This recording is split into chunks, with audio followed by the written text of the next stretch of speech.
Hi, welcome to Cubs and Culture for 1/22/2019. CubsCon went okay. All the players are like, yeah, the front office trust us, and we're upset about how the season ended. So we're going to do better next year, so that was fun. The actual Oscar nominations this year came out. I'll do a prediction one again this year. That was fun last year doing it like that. In general, the nominations were really good. I was just annoyed that Bohemian Rhapsody was nominated for anything because that's a bad movie. Anyway, we're up to Terms of Endearment, which won 5 Oscars. Yeah, 5 Oscars, picture, director, screenplay, actress, and supporting actor. Excuse me. It's a dramedy about cancer. So let me bring up some trailers and clips. See you in a sec. Okay, so even though I really like this movie, I am a little bit puzzled that there's not that much of a backlash against it.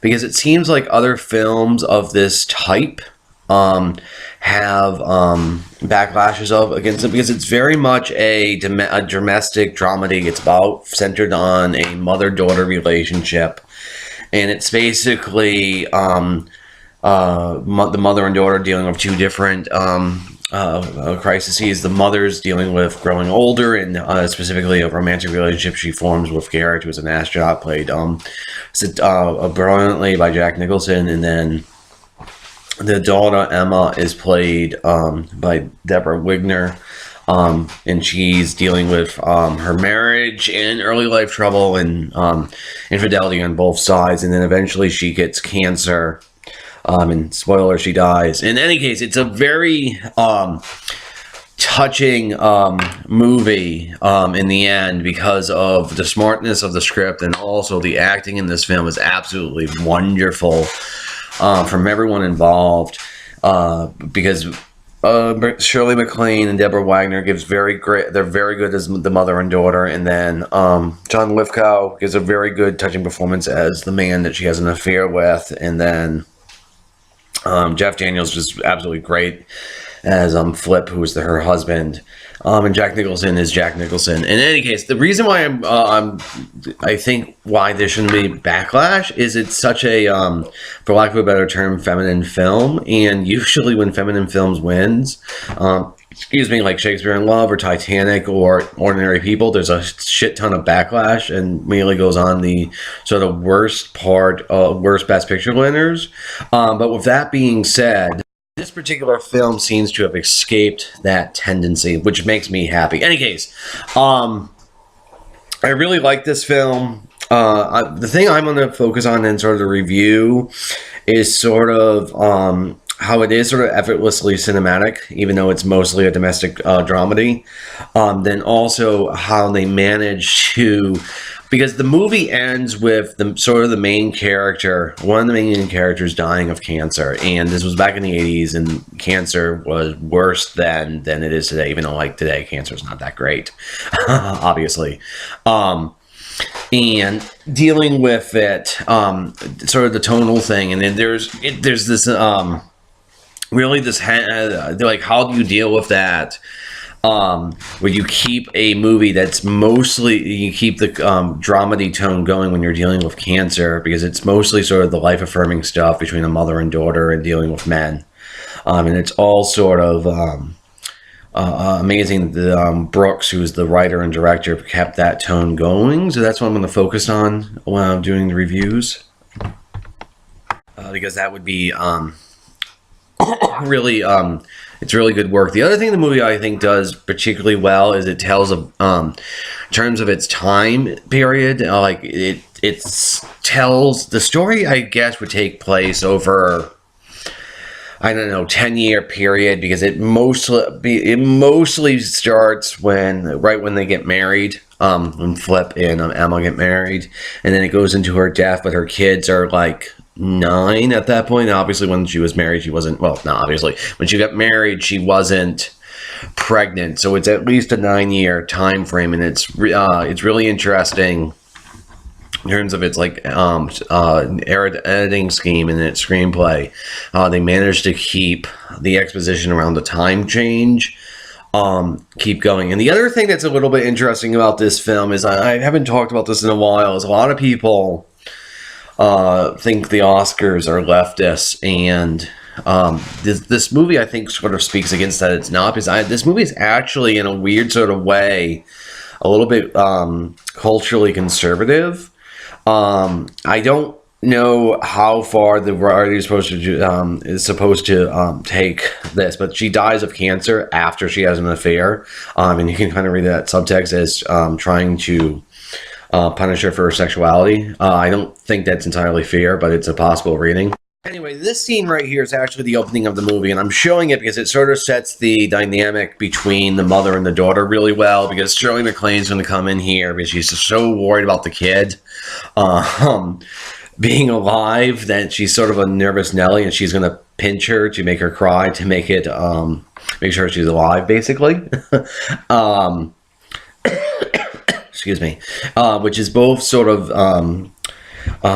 very, very funny, because she's going to be like, oh great, the baby's crying, let's go to bed at the end of the scene. But it also sort of sets the dynamic where she really does love Emma, but she sort of doesn't know quite how to deal with her, and so that sort of sets up the entire tension between their the mother and daughter relationship, what the movie is centered on. Okay, so this is flipped. This is their wedding night.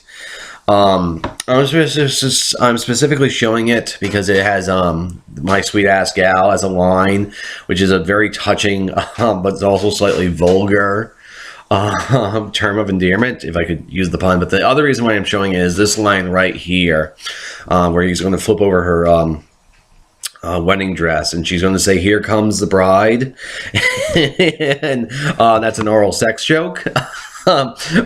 Which is extremely funny to me, and I'm really glad that this is a Best Picture winner that has centered on like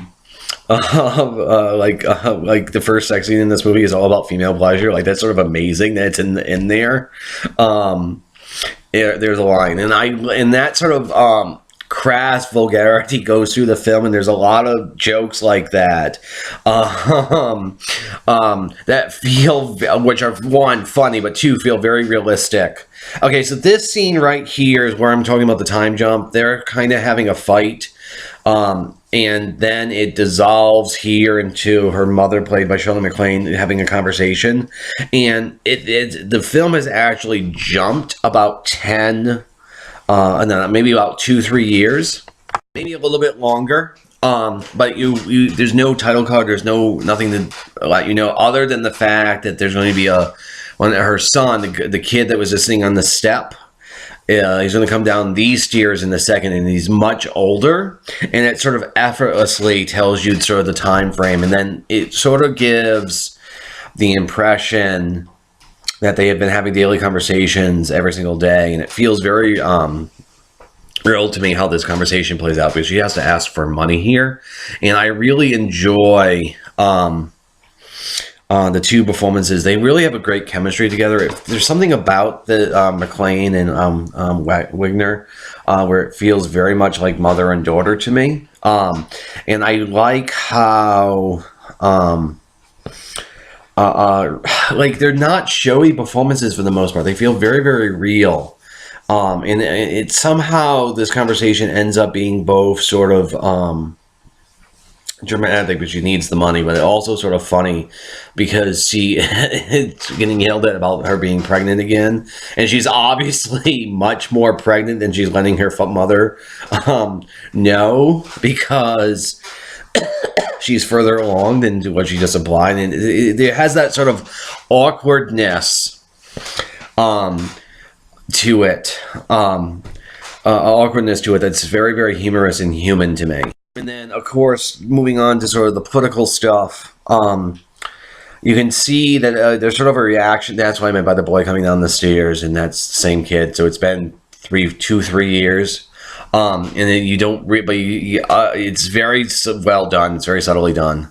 And then we get into the political stuff. The other thing that happens in terms of this movie is she just like Aurora just said you should go, who's the mother who should have an abortion, and she's like if like it offends her. And the thing is that's significant about this is this movie came out in '83, so obviously with Reagan in the White House and everything like that, and Roe v. Wade being 10 years or so, that you can kind of see a sort of a conservatism pitched into it. And it's not just that one scene. There's also moments like this that sort of has a political joke at the end, which is this cashier is going to be incredibly rude to her, and John Lithgow, who plays Sam, is going to end up paying for her groceries, like $2-3 or $5, whatever. And he's going to say, Sam's going to say to the cashier, "I think you were being rude to her." And she's like, I wasn't being rude." And he's going to respond, "Well, you're from New York then?" Which is one hysterical, and having lived in New York, I actually really like that line. But of course, it sort of feeds into, because they're in Iowa. Okay, so they're in Iowa, and he makes this crack about New York, which of course sort of shows the wholesomeness of the heartland versus the coast. And apart from that, this is sort of the scene that sets up her infidelity, because Flip's also cheating, and she's sort of in a bad marriage.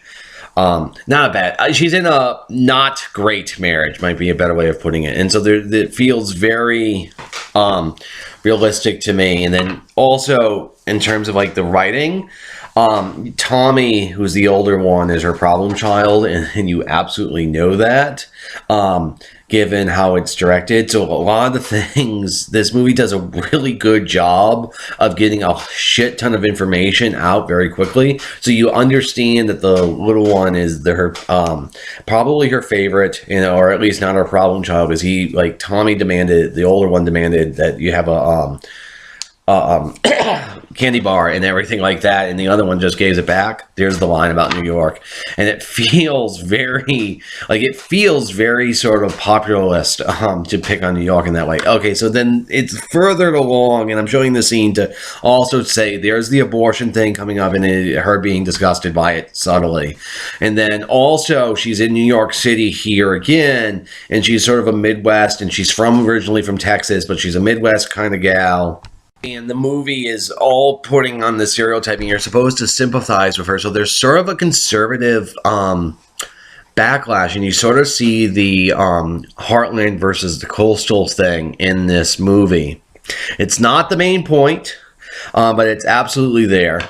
And it's somewhat interesting because it happened in 1983. Now, the other thing is, I'm showing this in the third act, she has cancer, and it is a dramedy, and so there's this great freaking moment, and I love how she says the cancer, but the guy Brooks racked his head as director and writer for months over this moment, because he had to keep the third act.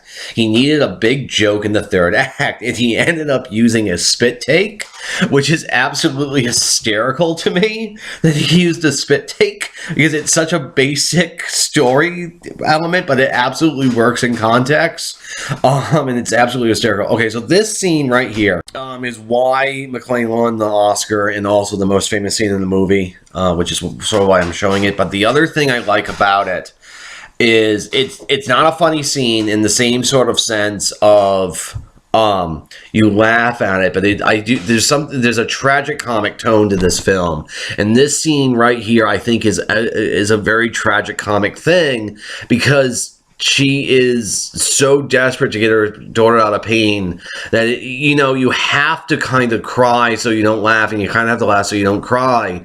And there's that tragic comic feel, and that scene is what stands out. And as an interesting side note, John Lithgow actually parodies that scene on Third Rock from the Sun with a hamster or something in like season 2, and he was actually in the movie. There it comes from. Anyway, that's going to be Cubs and Culture. Have a good day.